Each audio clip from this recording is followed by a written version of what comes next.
How's it going, everybody? We're back on the first hour of the Young Turks with myself and Jimmy and the new blood, who, by the way, take a look at this. Joseph Langschwartz says, now that's a hairstyle, sir. Yes. Hashtag power panel power hair. Yes. And Michael Napin says, oh my, what is with ultra hot people guest hosting lately? Yes. Wow. He's never been happy with the physical appearance of our hosts before. Yeah, you thank dick, you. Michael. Anyway, let's see. Your check's in the mail. Yeah. Let's see. Hold on. I liked Leanne Davis's tweet. Can we get Neil deGrasse Tyson to sit down with the American politicians and explain climate change to them? He enjoys talking to children. I think that would be a good idea. Yes. I also wanted to mention, so Jimmy and I had a debate about climate change yesterday, and we put up a poll on the app, and over 1,000 of you voted. Should we focus on preventing climate change or preparing for it? Preventing it? 68%. No! Preparing for it, 32%. So we're going to stick with it. Wrong. We're 5 more years. We'll try to stop it. It's too late. Yeah. It's too late. Start preparing for it. Yeah. Stop trying to win this stupid argument. You made your case. They didn't accept it. Jesus. They're wrong. Is this an inconvenient truth for you? Yes, it is. The poll? Okay. I also want to recognize 2 of the member shout-outs, especially because of one of the names. Member number 2612, Dario Senkic. Is your name really Dario from Game of Thrones? That's awesome. And member number 2481, Yuen Tai Lee. Thank you for supporting the Young Turks. Before we get back to the news, and we do have a lot of stories to cover, I want to remind you that on Monday, thanks to CNN's beneficence, we have a town hall on the Democratic side, and we here at TYT will be covering it. That's Monday, January 25th. We'll be having live coverage starting at 8:45 p.m. Eastern, 5:45 p.m. Pacific, and you can watch that at tytnetwork.com/live or youtube.com/tytlive if you have some sort of weird aversion to going to our website. And so you can see us covering it there. And I believe, you would think that considering I've been throwing to this for 3 days, I'd know for sure if we're covering it on location. I think we are, but I'm not sure. Covering what? That thing? The town hall. I think we're covering it on location. Oh, really? We've been doing a lot of those, Iowa and South Carolina things. But I think we would know by next Friday. That would be Monday, right? Yeah. This Monday. I'm just not a very curious person. I got an email, but I didn't read it. Is that saying you might be going? I might be going to Des Moines. You should check your email from time to time. That's travel. happening in Des Moines, that town hall? That's in Des Moines. Get ready. I hear it's like -5 degrees. Oh, anyway, why don't we jump back into the news? Lots to talk about. I love Des Moines. I love Iowa. It's the real people. It's the salt of the earth people who don't have the courage to fucking leave that state. Jesus Christ. And we just lost Iowa. Sorry, local affiliates. No. What are you saying about Sanders coming to you for advice? I don't think he should. Not no, that part. Not that part. No, maybe he just watch you and then be like, okay, cross that. I'm not going to do that. Don't call him. Stop at salt of the earth. Don't say the rest of it. Didn't you have a friend who moved to Iowa? I did, actually. How'd that work out for her? She's doing fine. She's still there? She is, actually. Oh, you really? She stayed? Yes, she is in business school. I predicted she'd be back in 6 months. She didn't come back? We'll see soon. Oh, okay. She has to finish business school first. Anyway, let's jump to the news. Lots to get to. As much as I love talking about Lisa. Okay. Okay.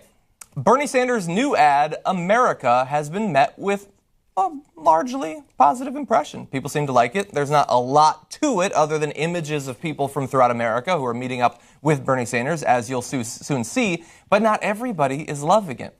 In particular, a couple of Hillary Clinton campaign surrogates are saying that it proves once and for all that black lives do not matter to Bernie Sanders. So we're going to play the ad in its entirety. You take a look and see if you agree with David Brock.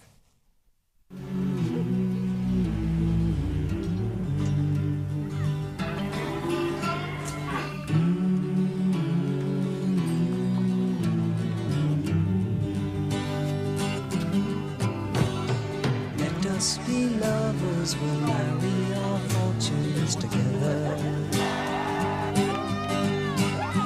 I've got some real estate here in my bag. Counting the cars on the New Jersey Turnpike, they've all come to look for America. All come to look for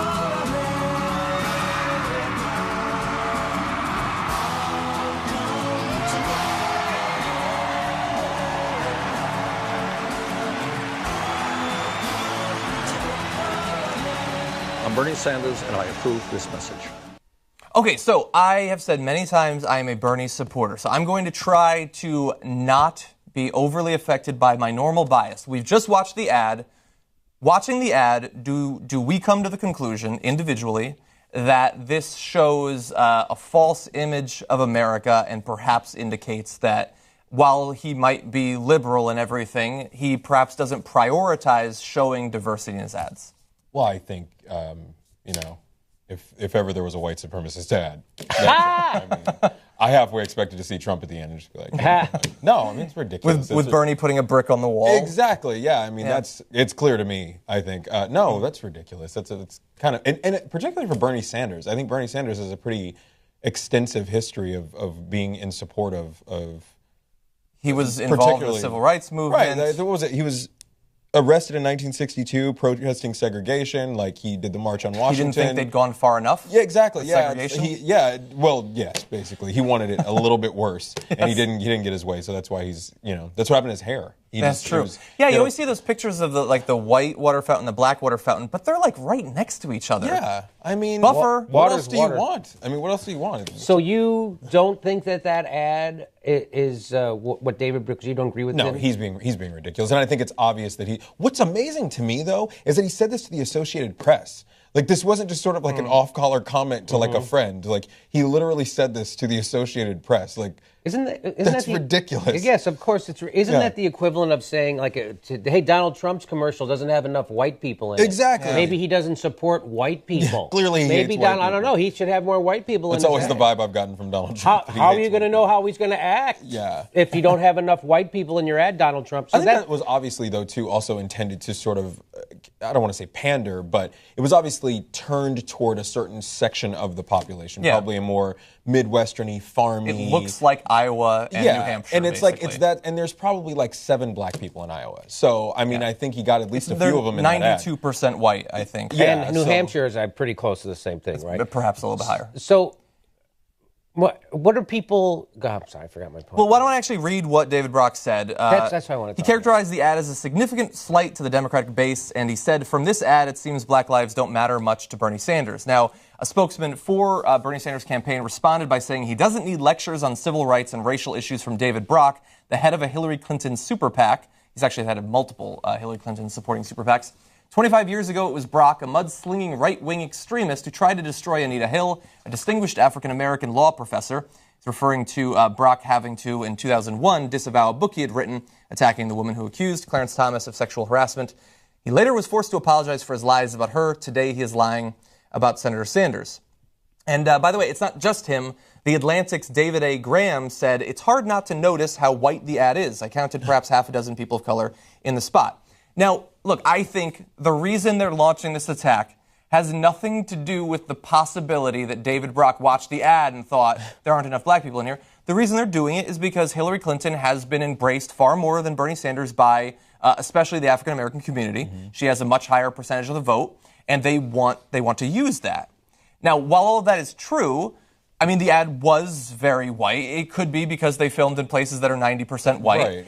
I would say, personally, for me, I don't like when every politician has to put every type of... They make it so that it's perfectly distributed. You have a kid, you have an old person. You have somebody working in an office, you have somebody working in a construction site. You have somebody who's black, somebody who might be a lesbian. Like, you do all that artificial shit. They just used footage from when he was out there. It would have been odd if there were, like, 70 black people in that ad. Like, that would have been strange to me. Yeah, like that would have been out. like that would have been strange considering where it was and kind of what filmed. They were going. Yeah, like that would have stood out, I think, more, and people would have been like, that's not even the demographic makeup. Like, you're clearly pandering now. Yeah, that's ridiculous. David Brock's saying that style is more important than substance. He's basically saying that, yes. So that's it's so much more important that you are a racist if you don't acknowledge that. Yeah. And of course, I mean, he's shown good judgment in the past. Yes. David Brock, remember when he was prosecuting the Clintons? Remember when he was anti, when he wrote those stories that got Paula Davis sued? I actually did not know that. I wasn't really all in the news at that point. Well, yeah, he's that's his now. He was famous for being anti Clintons, right? Well, apparently he can evolve. And then he shifted. I think maybe it was Fox News came on the air and it made him shift or something. Maybe he got a good look at what he was doing and he stopped. And then I think in 2004 he founded that Media Matters, which is a great website. Yeah. So he does good work, but this is, again, shitty work. It's weird when you see lefties act like underhanded politicians. It's weird, right? Well, I mean, when the primary starts to get competitive, people feel like they need to amplify the differences between the candidates. Like, I support Bernie Sanders, and I can point out a couple of ways in which I think Hillary Clinton would be a disaster, but I'm not one of the people who says she's definitely not a liberal. On many issues, she is significantly progressive, and she wouldn't be terrible overall. The one thing I do want to say is I think it's extremely important to reference the fact that for decades and decades, Bernie Sanders has seemed to, like, if you 40 years ago were involved in the civil rights movement, you probably cared at least a little bit about equality. But at the same time, he has been in New Hampshire for a very long time, and he hasn't been surrounded by that much racial diversity. And so when originally Black Lives Matter was sort of showing up at his rallies, he could have handled it better. Right. And I doubt every day one of the first things on his mind is racial equality. But at the same time, when Black Lives Matter put out their Campaign Zero list of reforms that they wanted, he was scored by them as having the best suite of policies. And at the end of the day, the policies and the impact that they'd have on communities should be what is most important, not just the fact that historically your family has been well received by a particular racial group. But I think also, too, what was it 2002, he had a 93% rating from the ACLU, 97% rating in 2006 from the NAACP. Mm-hmm. And it's like, also, I don't think any candidate handled Black Lives Matter well. Like, yeah, that's I don't think any of them did. Martin O'Malley didn't. O'Malley didn't. They were all very awkward. And because it kind of came out of nowhere. So I don't think Bernie Sanders even necessarily handled that abnormally bad.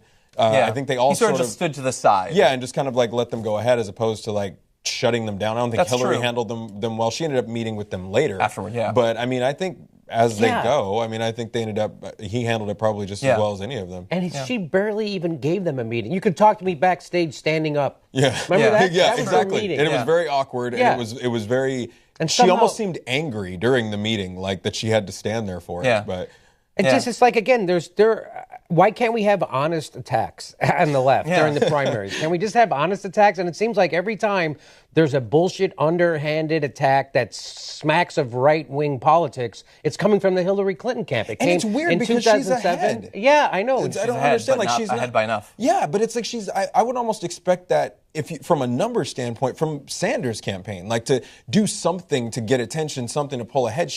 What is she, 9 points ahead in Iowa and 25 nationally? Depending on which poll, maybe you remember more than me, but in the 2007 campaign, I distinctly remember Keith Olbermann chastising, pleading, and screaming at the Hillary Clinton campaign to stop race baiting. Am I wrong about that? There were some ads where they had darkened the skin of Obama and stuff like that. I mean, that's pretty typical. And she was saying things like that, like about why she was staying in. She's like, well, Bobby Kennedy was assassinated in June. It was like, can you not invoke assassination? Yes, she's like, whoa.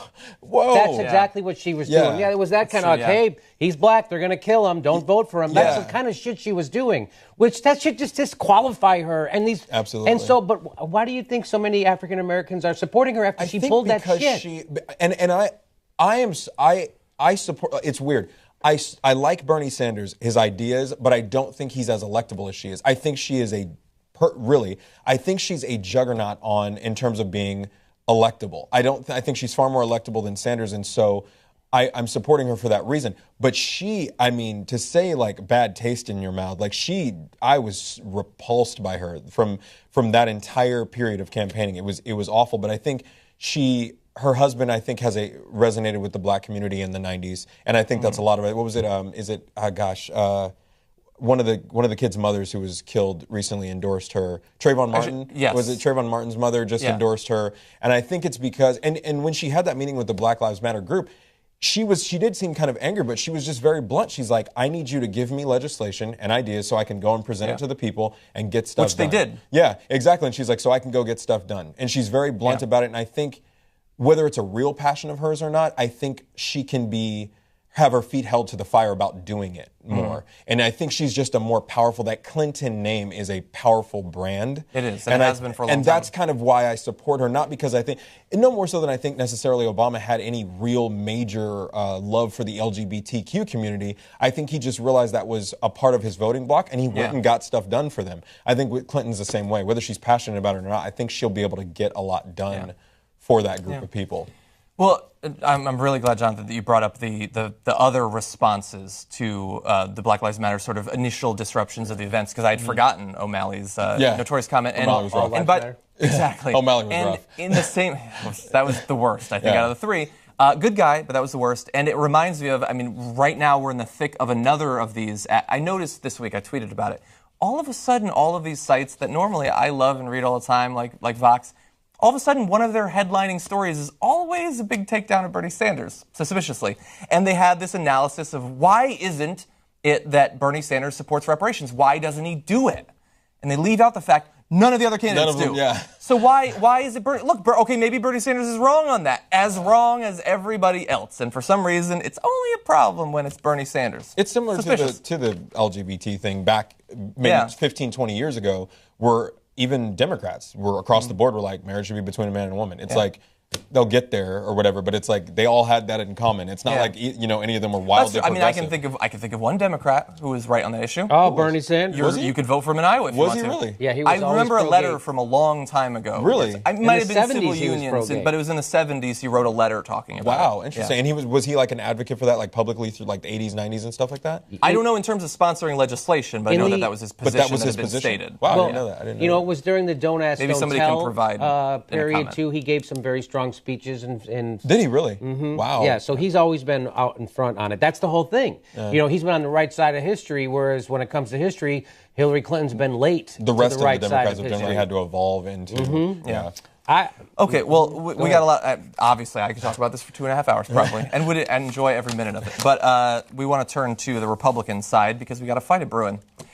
Donald Trump has released an ad claiming that Ted Cruz supports amnesty for undocumented immigrants. And so in return, Ted Cruz has come out and said, no, it's you, Donald Trump, who's in favor of amnesty, which means that once again on the Republican side, we've got a catfight.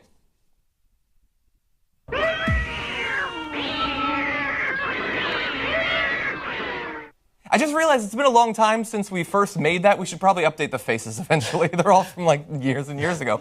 But anyway, as I said, we're going to be starting off with Donald Trump, who has an ad which I think seems pretty effective in putting across the case that Cruz isn't necessarily their person when it comes to undocumented immigration. You're going to see that out here. I'm Donald Trump, and I approve this message. It sounded like you wanted the bill to pass. Of course I wanted the bill to pass, my amendment to pass. What my amendment did is take citizenship off the table, but it doesn't mean it doesn't mean that I supported the other aspects of the bill. I want immigration reform to pass, and that allows those who are here illegally to come in out of the shadows. That amendment would have allowed undocumented immigrants to remain in the U.S. permanently and obtain legal status. So how do you square that circle? Actually, Brett, it wouldn't have. People want to take back their country. We want to do it in a humane way, but we have to have a country. We don't have a country right now. We have people pouring in. They're pouring in.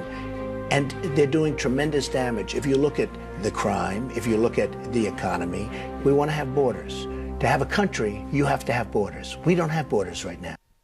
Wow, just keep pounding it in there. Okay, so that's Donald Trump's ad. So Ted Cruz is not going to take that lying down. You know, he's a fighter or whatever. And so he gave multiple interviews over the course of this week responding to these claims. You're going to see two of them mashed up here. So Donald Trump's position is one should deport him. It's what's called touchback. A lot of establishment Republicans had touchback. Basically, you make them fly back to their country for a minute, touch the ground, and then they come back with amnesty as citizens. Now, Donald is entitled to do that. He can advance that position, but he doesn't get to pretend that it's not amnesty if he's legalizing and making citizens, 12 million people, here illegally. I would note at that time, right in the middle of the fight, Donald Trump was publicly supporting amnesty. He was supporting Marco Rubio's DREAM Act. He was criticizing Mitt Romney for being too tough on immigration. That's where Donald Trump was in 2013. Now, when he launched his campaign for president, suddenly he discovered illegal immigration was a problem. I feel a lot better because throughout the past few months, I've been worried that they would try to radically change the face of America by deporting millions and millions of people. But apparently, they're both in favor of immediately making them all citizens. Yeah. I don't know what we're supposed to take out of this. Neither of them seems like huge fans of undocumented immigration, but they're trying to paint each other as like secretly going home and putting on a sombrero or something like that. They both hate immigrants, you fools. You're not going to fool us into thinking otherwise. My favorite part always about watching Republicans talk about immigration, and particularly amnesty, is that their messiah is the only president to ever grant it to anyone. Like, what? How do you like? And negotiations with Iran. Yeah, I'm like, why did you pick this guy? It's like with the picking like Christianity as their like religion of choice. I'm like, Christianity is like super anti like wealth, and okay, all right, sure, like stick with him. It's probably like who's your favorite painter from the past 150 years? Did you just like try to come up with a name you've heard? Yeah. Maybe that's how the whole Reagan thing started. It must have been, because I'm like, He's not the man that they say he is. Yeah, I'm like, you're saying Obama's granting amnesty, and then what was Reagan, like super amnesty? Like what how? Okay, keep going with that, I guess. Now, Van Gogh. That's mine. Yeah. Actually, I like Flavin. I think he's one of the best. Flavin. I've not seen some of his stuff. Look, I mean, the reality is that were they to become president, and if you were to look back over all that Ted Cruz has done as a senator, some of the bills that he supported probably would have allowed for certain pathways to citizenship for small communities of people and things like that. That's a part of bills being complicated things that involve parts that you want to vote for and parts that you don't. But I believe him when he says he hates these people and he wants them out. And Donald Trump has made that pretty clear. Now, was Donald Trump on the opposite side of the issue 9 or 10 months ago? Probably, because that's how he is on all of the issues. You don't know where he's going to be. He used to say that there should be like a 14% tax on all the wealth the rich have at one time to clear the national debt. He's a different man now in a lot of ways. He endorsed Hillary Clinton as well. He endorsed Hillary Clinton. You know, said she surrounds herself with great people way back in 2007. So, you never know where he's going to stand on that. Yeah. And so, this the idea that even in his commercial now, if you were a responsible news network or a network, you wouldn't run that because it's misleading. It's filled with, when he says people are pouring over the border, pouring into this country, we know. I saw the video in his ad. That's right. They're pouring over the border. He couldn't find videotape of Muslims sharing 9/11, but he could find videotape of Mexicans in Morocco. Yeah. So that's amazing. Agreed. So, now I forgot what I was saying. I liked the beginning of it. I can only imagine how good the end of it was. I completely agreed with that. Sorry. So you're saying you can't believe him? Is that trigger your memory? Sorry, I tried. I'm surprised that... I'm sorry, go ahead. Well, just really fast, what is interesting about this is what they try to avoid every time. When you get into a big primary contest, what you don't want as a party is for several of the frontrunners to spend months tearing each other apart. Right. And all that's going to come out of this, although Trump has been largely immune to these sorts of criticism, it doesn't seem to stick, but if it does, then both he and Cruz is going to look worse to their base. Yeah. And some of that is going to stick going forward, and there's going to be a little bit less enthusiasm to actually vote for them. Yeah. I'm sorry. What were you saying? You know what? I think it's what you're saying. I totally agree with what you're saying. I would just say that I think Trump has been, and everybody's been kind of watching this and saying the same thing. I think we'll find out that Trump has been immune to this only with his base. I think with mainstream America, he has done a tremendous amount of damage to himself. And I think, I want to try and be nice, but I think his base is maybe not amongst the sharpest pencils in the box. And so I think that maybe what he says plays you're well. Safe in saying is that. Okay, good. I was like, you're safe. But I think he'll find that he's done a tremendous amount of damage to himself with the mainstream public. I mean, you're calling Mexicans rapists. I mean, you're denigrating, what was it, Carly Fiorina as a woman saying about her appearance. Yeah. That's. Even the comments he made about John McCain, it's like, I like people that weren't captured. Like, who are you to make a comment like that? Like, you've never even put on a uniform. So I think with his base, he can get away with anything. I'm sure Charles Manson's base isn't really terribly surprised at anything he says either. Yeah. But I think on a mainstream level, I think he's really hurt himself badly. And if he gets the nomination, that we'll see that he's eroded a lot of maybe support that he would have had. That he might well need in an election. So like when Donald Trump says in that commercial that they're pouring over the border, we don't have a country. We know there's net negative immigration from Mexico right now. That there's actually more Mexicans going back to Mexico than are actually coming to America. Yet he goes on there. So if you own a news network, wouldn't you go, hey, I can't, that's bullshit. I can't air that because I have a news network so I can inform people so they can make better decisions. And I'm going to take money from someone who's going to come out and purposely misinform them, and it's going to go unrebutted. Yeah. It would I think if people would criticize it, I think if people would criticize the network saying like their integrity for doing it, nobody probably will. No, nobody. No. I think that point proves how ridiculous their overall argument is, that we have this problem of so many people are coming in and taking over our economy, and it's becoming a bigger and bigger part of our population. So I think that it's totally right to say when you show that it's net negative, at the very least on the Mexican border, that takes it away. Yeah. But the reason that I don't think that point is going to be incredibly persuasive to people who care a lot about immigration is that their problem isn't just that more and more people are coming in and adding up. It's they don't want it to be porous enough that, like, if 700,000 come in and the 800,000 leave, they didn't want the 700,000 coming in. They don't want the crossover regardless of direction. So I think that it does tear their apartment to shreds quite a bit, but I don't think it's going to convince a lot of them of that. Because they don't want you to be able to go across the border illegally, even if you're likely to go back in a year or two. I don't know. Maybe I could be wrong. They probably also don't think about it at that level. But he is right. If you're hurting in America, it's probably because of an illegal immigrant with no money and no power. Right? Isn't that what Palin said? Isn't that what Palin said at Trump's rally? She's like, we're going to watch illegal immigration so that your jobs can be protected. It's like your job didn't go away because of an illegal immigrant. It went away because the company moved it somewhere where they didn't have to pay taxes and pay workers benefits. That's where your job went. But bless your heart for thinking that Sarah Palin nailed it. Like, and again, there doesn't seem to be enough shame going around in political society. Like they can just go out and just say this stuff over and over and over. And we talked about Fox News the other day, like it's just accepted. They just accept it, Yeah, like it's just, they're going to be racist and they're going to say horrible shit that's untrue and they're going to scapegoat immigrants. We're a nation of immigrants, and so they're going to make their political bones on scapegoating them right now. And everybody's going to be like, that's just the other side of the aisle. It's just the other side of the opinion. Yeah. Instead of that it's ridiculous. That's horrible. Absolutely. That's deleterious to our body politic. That's corrosive to our culture. Yeah. It's anti-American. How about we say that? How about we say Donald Trump and Sarah Palin are anti-American? I think you'll see that more, and I could be wrong, but I think you'll see that more in the general. I do. I think because President Obama said something to that effect in the State of the Union, and it's like Fox News. Like again, Fox News, which is always amazing to me. They always tout themselves the highest rated cable news, but then they're like, we're not mainstream. It's like, how do you make those two things cooperate with each other? Like, they're mutually exclusive, but they're also Christians who are persecuted and being taken over by despite the fact and they're whites who are large 70% of the population being taken over by minorities. Can you imagine somebody running for president openly as a Christian? My God. But like it's someday we'll get there. We're going to get there. We just have to work toward it. When is the white Christian man going to get his due? I tell you, I ask myself that question every day. I've been looking back over the history of American presidents. I went back like one.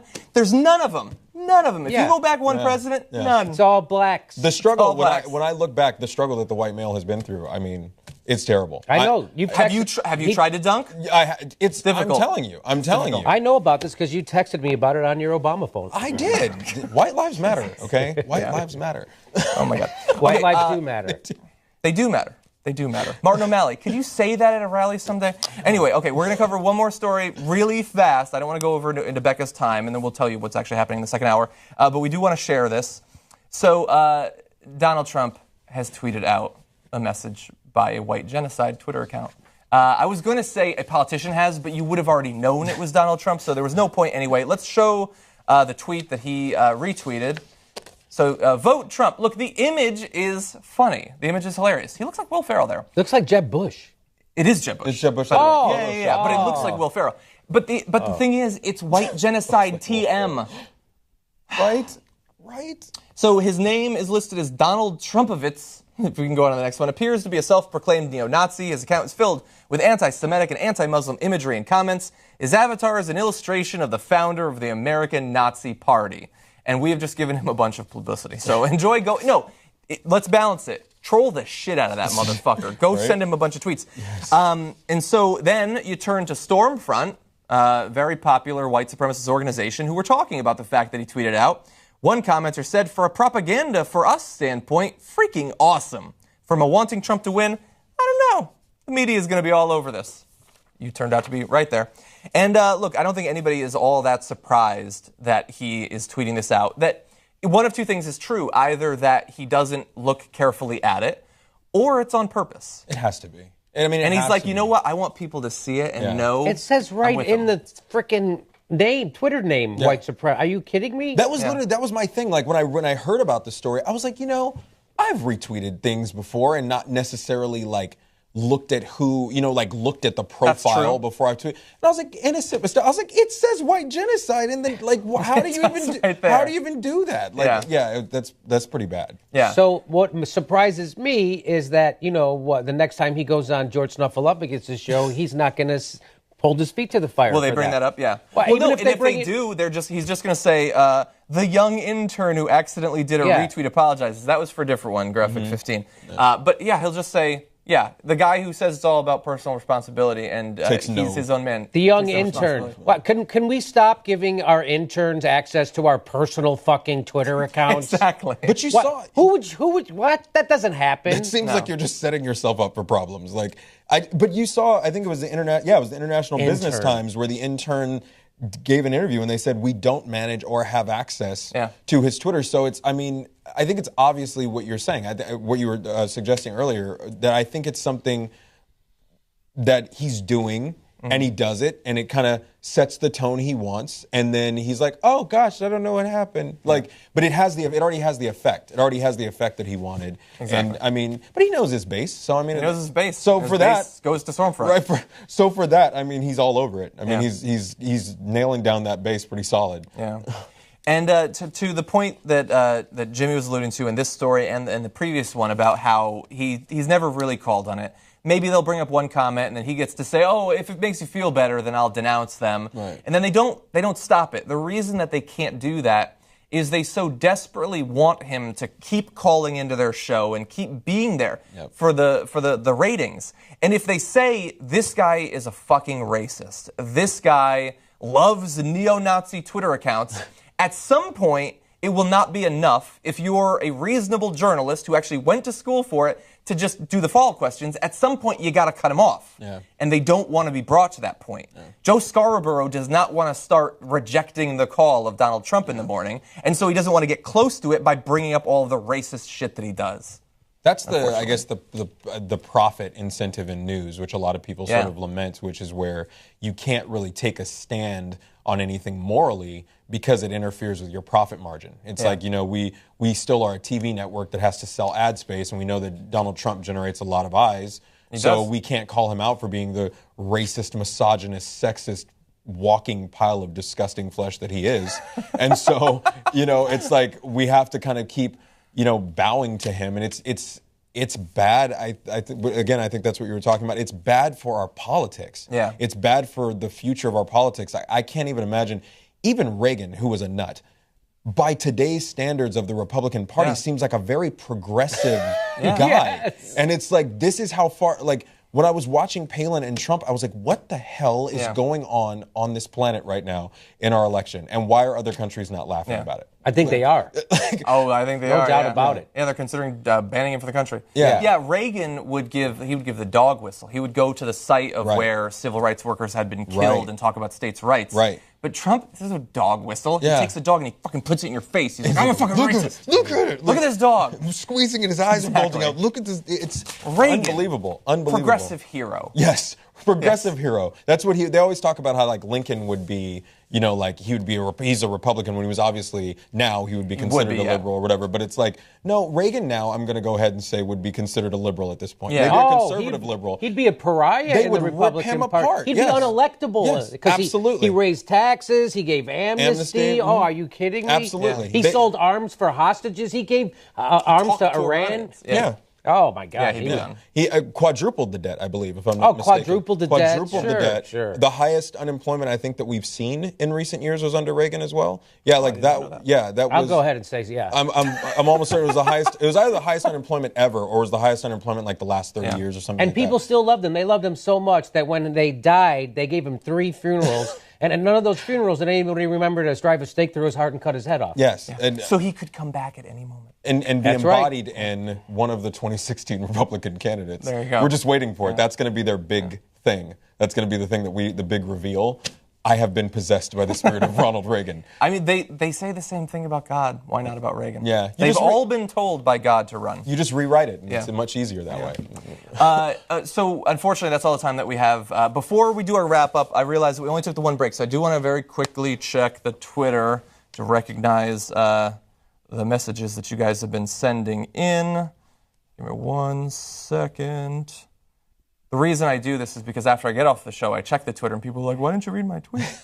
And understandably so. Don't forget, by the way, Monday after the main show, we will have our coverage of the CNN town hall. Nuno Martins is talking about Hillary's bathroom habits. I'm not going to read that. Why not? Zinni says, cough. The way Sanders got into politics was through pursuing the civil rights movement. That's what started his whole career. People need to keep saying that. I think that's extremely important. Let's see. Michael Farley says, I think I saw more black Americans in that ad than actually live in Iowa. I counted 5. Oh. Anyway, that debate will be ongoing. I don't think that the Hillary camp is going to let up on that anytime soon. But anyway, thank you guys for joining me for the first hour. As always, had a lot of fun. Wish we had 2 or 3 hours to talk about this stuff. Jimmy Dore, where can people see more of you? Well, you can see me at jimmydorecomedy.com, but I'm going to go home right now and watch some of the personal videos that Johnny puts up on his personal channel. Oh, thank you very much. You know what? I might go back to Hulu and rewatch your last special. Oh, that's very nice of you. Thank you very much. There you go. Jonathan Harris, where can people see more of your work? So you can find my articles at theexaminer.com, and then you can follow me on Twitter at JohnnyAI and get more of this fun little snark on Twitter, political snark on Twitter. What do you tend to write about? Generally politics. I veer into entertainment sometimes because it's roughly the same thing. Awesome. But generally this politics. Year there's a lot of crossover there. Palin, I'm convinced, is going to kick that off. So. Nice. Yeah.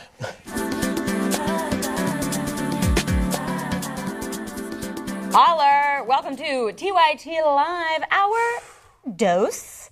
I am joined by some illustrious panelists. I'm, of course, Becca Frucht. I'm sitting in for Anna Kasparian, which is, it's a big deal. I feel like I have not a large seat to fill because I don't want to, Yeah, as we saw in the Think Tank episode. I know. During the promo. I don't know if you guys watched that.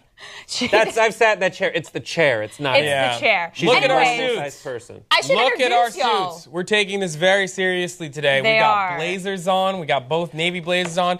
Brett Ehrlich, elbow Hassan pads. Piker, if you're worried. I'm only wearing this because Haas said it was a good idea, and I agree with him. I'm inclined to agree. You guys look great. You look really schnazzy. The amount of girlfriend sex that we are both going to have later on is negligible. Tremendous. Is actually statistically 0. This is a wild card panel, is what's happening right now. We're both in the same fraternity. I don't know if anyone knows that Haas and I are in the same fraternity, Theta Delta Chi. Absolutely. Not even kidding. Ada dude are on charge. Wait, you're really being serious about really this? Oh, yeah. He went to Stanford, I went to Rutgers University, comparable schools.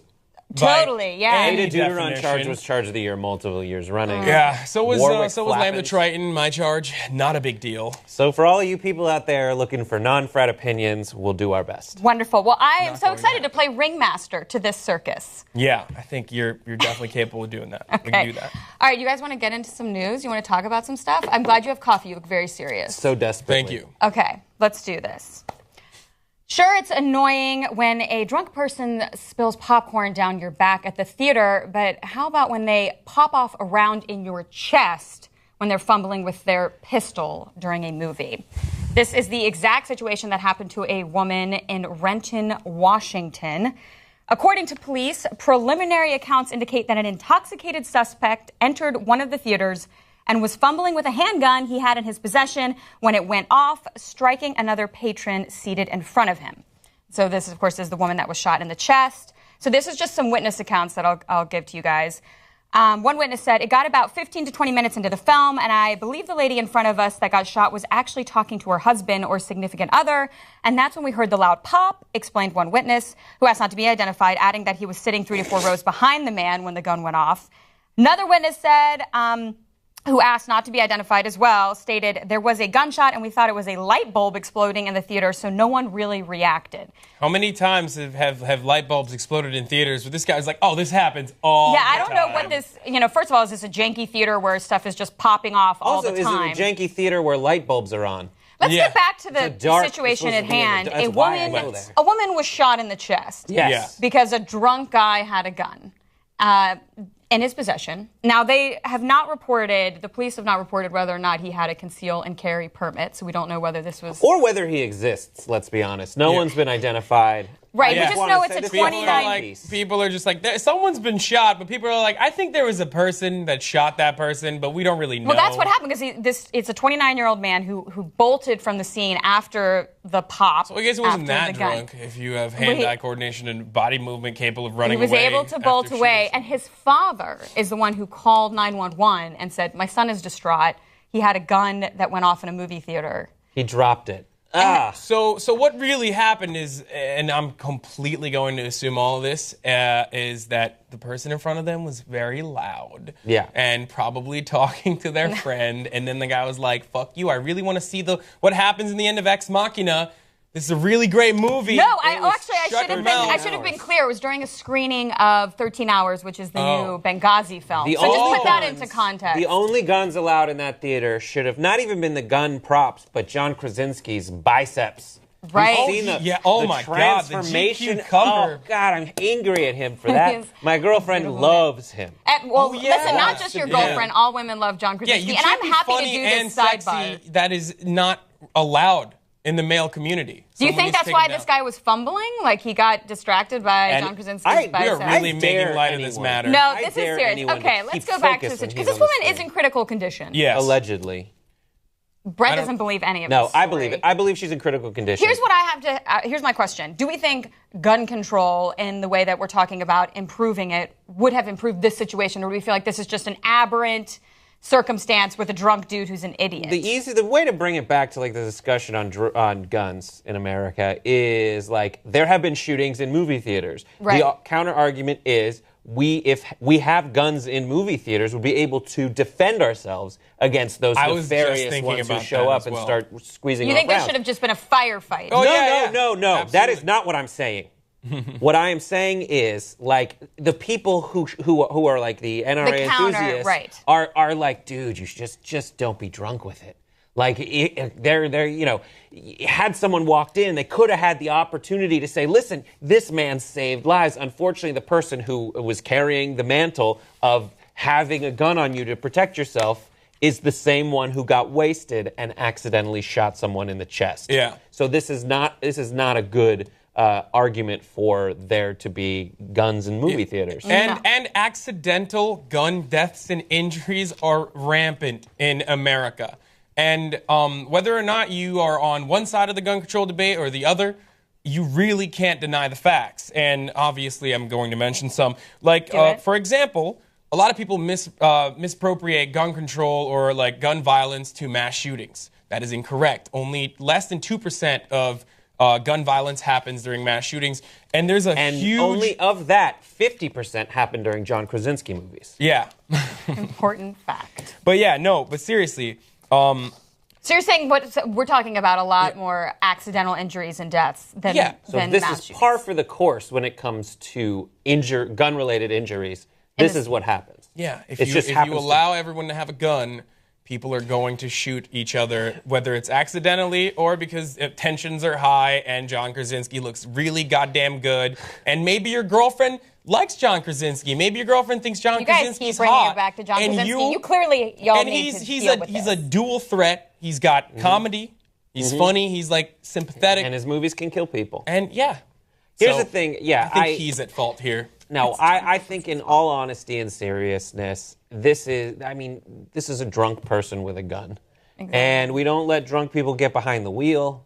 I don't know why, like, should there be some kind of, like, breathalyzer, like, combine the gun with the blow dart? Well, there's definitely some tech that is around gun safety, and I think they actually talked about it in the first hour of the show. Smart guns, right? Right, and, maybe one day there will be a breathalyzer on your gun if that's possible. I mean, because that's the thing is you can have expanded background checks, which of course Obama talked about. You can do there's a lot of different measures one can take, but how do you just control, drunk people who have conceal and carry permits? I mean, let's just say this guy did have a permit to legally carry this gun. For certain, now that this has happened, that individual's permit should be revoked. For life. For life. And I think that's not too far a step to take when it comes to having that kind of stuff because your license gets suspended. Except I don't know about for life. Your right to carry, and NRA would be all over that, and they'd be like, this individual he has a liberty to protect himself, and if you rob him of that liberty,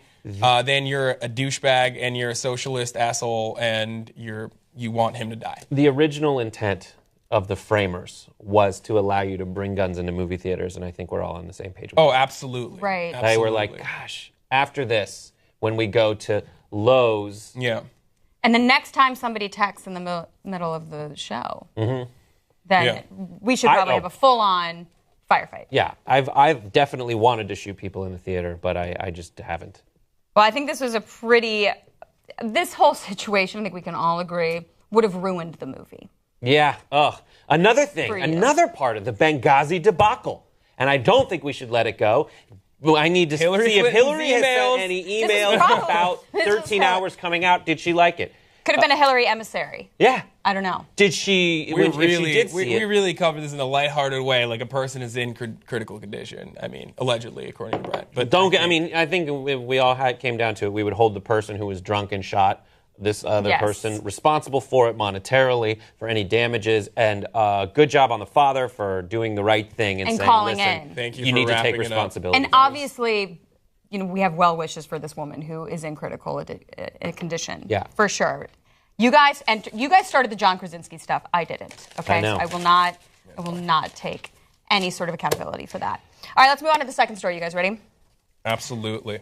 An American student who crossed the DMZ apparently also crossed the line with North Korean authorities and has been detained. So the man was identified by KCNA, which KCNA is the Korea Central News Agency, which is their propaganda machine that masquerades as news. Mm-hmm. So this man was identified as University of Virginia student Warmbier Otto Frederick, quite a name, likely Otto Frederick Warmbier, as the agency often lists English language surnames first, according to the Associated Press, and was said to have been arrested while perpetrating a hostile act against the Democratic People's Republic of Korea. So the report said Warmbier had entered the country under the guise of tourism with the purpose of breaking down the foundation of the single-minded unity of the Korean people and was operating under the connivance of the U.S. government. I hope that what happens when you go to visit North Korea is there are two different options, and there are little boxes you check. Like when you fly into different countries now, it's like tourism or business. Yeah. There it's like tourism or you check breaking down the foundation of the single-minded unity of the Korean people. I hope that's... The way they word, I have to say, they're fairly poetic with their ridiculousness. Like the way they word things is truly unique.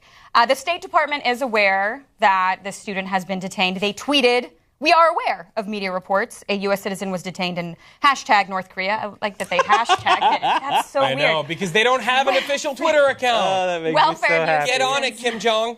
It's one of State Department's highest priorities. Great. Glad you # North Korea. Yeah. It's trending now. Yeah, right. I know. I want to also show you guys a picture of this possible, terrorist spy, this insidious character.